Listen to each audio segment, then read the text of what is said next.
नमस्कार, स्वागत है आप सभी राजस्थान स्टेट ओपन बोर्ड के कक्षा 12वीं के साथियों का। सबसे पहले आप यहाँ पे पेपर देख लीजिए। जो आप यहाँ पेपर देख पा रहे हैं, ये कक्षा 12वीं का हिंदी विषय का पेपर है। क्यों बता रहा हूं? क्योंकि आप सभी को पता है कि 23 अप्रैल से आपकी परीक्षाएं शुरू हो रही हैं और पहला पेपर ही 12वीं का हिंदी विषय का है। तो आज हम इस पेपर के हर एक सवाल को हल सहित देखने वाले हैं। आप सभी साथी इस पेपर वाली इस क्लास को अंत तक पूरा देखिए और हर एक सवाल को अच्छे से पढ़ लीजिए, स्क्रीनशॉट लेकर के रख लीजिए, क्योंकि यहां से सवाल आपकी परीक्षा में 23 अप्रैल को आ सकता है। तो चलिए शुरू करते हैं इस क्लास को। उससे पहले अगर आप चैनल पर पहली बार आए हैं तो प्लीज चैनल को सब्सक्राइब कर लीजिए। तो देखिए, पहला सवाल आपके सामने ये स्क्रीन पर लगा दिया है और आप बोर्ड पर देख पा रहे होंगे कि जो पहला सवाल है वो है हमारा, पहले में के और के दो सवाल दिए गए हैं। पहले में आप देखेंगे हमें यहाँ पे इस जो यहाँ गद्य जो काव्यांश देख रहे हैं, इसका हमें क्या करना है, सप्रसंग व्याख्या करनी है और इसमें दो पद दिए गए हैं। तो पहले पद का उत्तर आप यहाँ देखिए। पहले का जो क है उसका जो पहला पद है उसकी व्याख्या आप यहाँ देख पा रहे होंगे कि यहाँ पे भगवान श्री कृष्ण की सुंदरता के बारे में कैसे वर्णन किया है, नेत्रों के बारे में, उनकी मुस्कान के बारे में, वो किस तरह से मोहित करने वाली हैं, ये सभी आप यहाँ बोर्ड पर देख पा रहे होंगे। तो ये हमें लिखना है पेपर में अगर ये सवाल में आता है, और अथवा में जो दिया गया है उसका भी आप देखिए व्याख्या किस प्रकार करनी है। तो देख पा रहे होंगे यहाँ पे ये सतगुरु की महिमा के बारे में यहाँ बताया गया है कि वो किस तरीके से ज्ञान से अज्ञान की तरफ हमें लेके जाते हैं, यानी सच्चे मार्ग पर वो कैसे चलने के लिए हमें सिखाते हैं। ये सब हमें लिखना है। तो आप बोर्ड पर देख लीजिए, स्क्रीनशॉट ले लीजिए। चलिए देखते हैं अब इसके सवाल के दूसरे सवाल को। ऊपर भाव सौंदर्य और नीचे शिल्प सौंदर्य यहाँ पे मैंने लिख दिया है बोर्ड पर। चलिए अब देखते हैं हम अगले दूसरे सवाल को। यहाँ दूसरा सवाल आपके सामने आ गया है। ये सवाल, इसमें 4 सवाल लिए गए हैं। आप देखेंगे यहाँ पे बोर्ड पर आपको दिख भी रहा होगा, 4 सवाल अभी आएंगे। ये भी खे वाला दिख रहा है। 4 में से अगर आप ऊपर देखेंगे तो हमें 3 सवाल का जवाब देना है और हर एक सवाल 2 नंबर का है, यानी 3 सवालों के जवाब देने पर आपको 6 नंबर मिल जाएंगे। तो पहले सवाल का जवाब आप देखिए, स्क्रीनशॉट लीजिए और अब हम देखेंगे दूसरे के अगले दूसरे सवाल को। दूसरे का ये दूसरा आपके सामने है, आप इसको पढ़िए। भाई जो रामधारी सिंह हैं, दिनकर हैं, उन्होंने किस प्रकार का क्या उपदेश दिया है, तो स्क्रीनशॉट ले लीजिए। चलिए देखेंगे अब इनके अगले तीसरे सवाल को। दूसरे का ये गे वाला यानी तीसरा सवाल आ गया है, इसका भी आप स्क्रीनशॉट लीजिए। फिर हम देखेंगे अगले इसके चौथे सवाल। आप देख पा रहे होंगे, देखिए चौथा सवाल भी आ गया है। हमें इन 4 में से कोई 3 का जवाब देना है। चलिए मैं थोड़ा साइड में जाता हूँ। अब हम देखते हैं अगले सवालों को। ये तीसरा सवाल आपके सामने स्क्रीन पर ये रहा। हमें यहाँ पे जो नरेश सक्सेना जी की जो नक्शे में पैमाना है, इसे खतरनाक क्यों बताया गया है, तो चलिए इसका जवाब क्या है, चलिए हम देखते हैं। तो आप यहाँ पे देख पा रहे होंगे कि भाई जो नक्शे के में पैमाना को खतरनाक क्यों बताया गया है, तो यह है इस सवाल का उत्तर। आप इसका स्क्रीनशॉट लीजिए और अपने पास सुरक्षित रख लीजिए। चलिए देखते हैं चौथे सवाल को। देखिए चौथा सवाल आप देख पा रहे होंगे, यहाँ पे ये संयुक्त परिवार के टूटने के कारण को हमें संक्षिप्त में बताना है। तो आप सभी अच्छे से जानते हैं, फिर भी मैं आपको बता देता हूँ। देखिए मैंने जहाँ तक हुआ है बिल्कुल छोटे से छोटा लिखा है, क्योंकि हर एक व्यक्ति स्वतंत्र रहना चाहता है। नौकरी के कारण आपसी मतभेद, कमाने के लिए अन्य जगह जाना, इस तरीके से आप अपने शब्दों में भी इसका जवाब दे सकते हैं। बाद बाकी आप इसका स्क्रीनशॉट लीजिए। चलिए देखेंगे अब 5वें सवाल को। 5वां सवाल आप देख पा रहे होंगे, इसका हमें जवाब देना है। तो चलिए इसका उत्तर दिखाता हूँ मैं डायरेक्ट। देखिए आपके सामने स्क्रीन पर है 5वें सवाल का जवाब। आप इसका स्क्रीनशॉट लीजिए।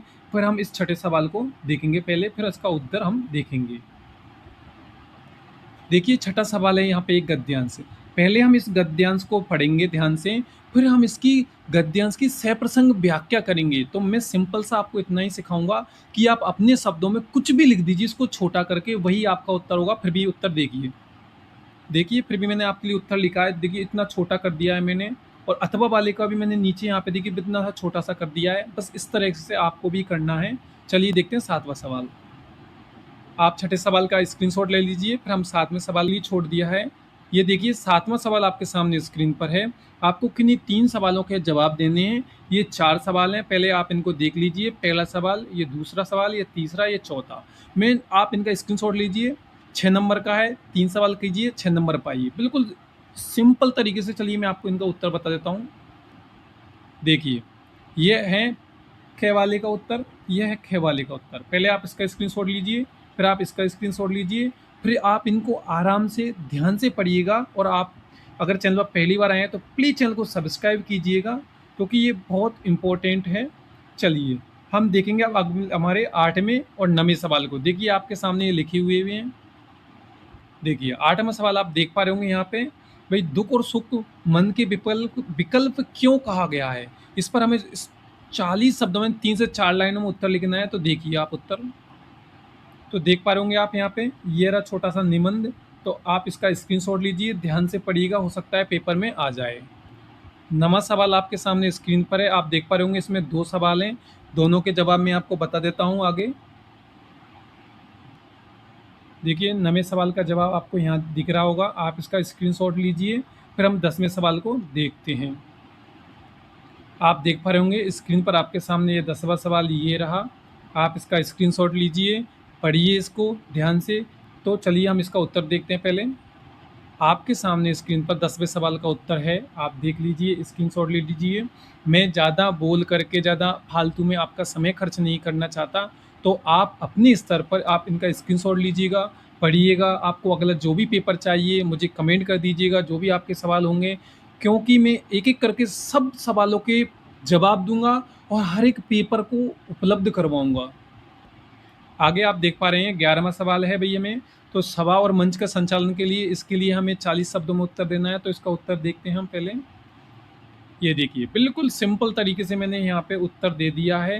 भाई सांस्कृतिक, राजनीतिक, औपचारिक संचालन ये इस तरीके से है, और आप इसका स्क्रीनशॉट ले लीजिए। ये 12वां सवाल आपके सामने स्क्रीन पर है, इसमें अन्य ये कुछ सवाल भी दिए गए हैं इन्हीं में से, तो हमें इनके जवाब भी देने रहेंगे। चलिए हम देखते हैं। आप पहले आप इनका स्क्रीनशॉट लीजिए। देखिए यहाँ आपको उत्तर मिल जाते हैं, तो आप एक-एक करके इनका स्क्रीनशॉट लीजिए। आपको 4 सवाल थे, चारों के चारों के यहाँ पे उत्तर आपको देखने को मिल रहे होंगे। मैं इस चैनल पर आपको हर एक पेपर उपलब्ध करवाऊँगा, तो आप जुड़े रहिए, चैनल को सब्सक्राइब कीजिए, अपने दोस्तों तक भी शेयर कीजिएगा। 13वां सवाल आपके सामने है, पहले आप गद्यांश पढ़िए, फिर इनके जवाब दीजिएगा। चलिए देखते हैं उत्तर। पहले स्क्रीनशॉट लीजिए आप। देखिए आपके सामने स्क्रीन पर 1, 2, 3, 4, 5 ये सभी के जवाब हैं गद्यांश के। छठा ये 6 सवाल थे, 6 के 6 मैंने यहाँ पे आपको बता दिए हैं आपको। देखिए इस 14वां सवाल आपके सामने स्क्रीन पर है, ये व्याकरण से संबंधित रहेगा। देखिए आप मित्र के बारे में है, विलोम शब्द वगैरह है, उपसर्ग छांटना वगैरह है, तो आप इनका स्क्रीनशॉट लीजिए। मैं एक-एक करके सबके उत्तर आपको बता देता हूँ। चलिए अब हम उत्तर देख रहे हैं 14वें के। तो देखिए मित्र का पर्यायवाची सखा दोस्त हो गया, विलोम शब्द हो गए, अनेक का एक हो गया, ये लोग का परलोक हो गया, उपसर्ग में विदेश में वी है, निर्बल में निर है, खिलाड़ी में आप प्रत्यय छांट लीजिए। देखिए अलग अलग हैं, दे रखे हैं। फिर विराम उचित विराम चिन्ह, तो देखिए ये उचित विराम चिन्ह भी लगा दिया है। 7वें सवाल में कालक्रम, ये देखिए कालक्रम के अनुसार जमा दिया है। और 8वें सवाल अशुद्ध का, देखिए शुद्ध रूप भी लिख दिया है। और मुहावरे का अर्थ, तो देखिए उल्टी गंगा बहना, उसका अर्थ और वाक्य में प्रयोग दोनों यहाँ पे नीचे। आप यहाँ पे पहले मैं आपको सवाल दिखाऊंगा, फिर इनको उत्तर देखना। देखिए 15वां सवाल आपके सामने स्क्रीन पर ये आ चुका है। फिर देखेंगे हम आगे।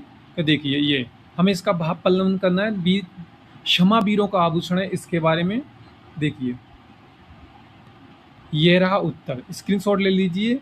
देखिए अथवा वाला नीचे वाला भी बताया है मैंने, ऊपर वाला भी बताया है, तो आप इसका स्क्रीनशॉट ले लीजिए।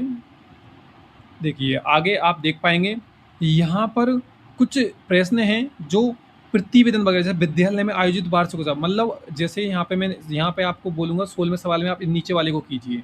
क्या है, विद्यालय में कोई भी वार्षिक उत्सव हो रहा है, तो शुरू से लेकर अंत तक जो जो होता है, आप ऐसे भाई सबसे पहले आया, माला पहनाई, फिर हमने डांस किया, फिर हमने ये किया वो किया, ऐसे लिख दीजिए। निबंध को मैंने पहले ही बता दिया है, जो भी आप देख रहे हो कर दीजिए। आप देखेंगे 18वें सवाल को, पत्र लिखना मैंने आपको सिखा रखा है, इसलिए आप इसी चैनल पर जाइए, वहाँ पे आप सीख लीजिएगा कैसे पत्र लिखते हैं। और अगले पेपर के लिए मैं अगले उत्तरों के साथ बहुत जल्द मिलूँगा।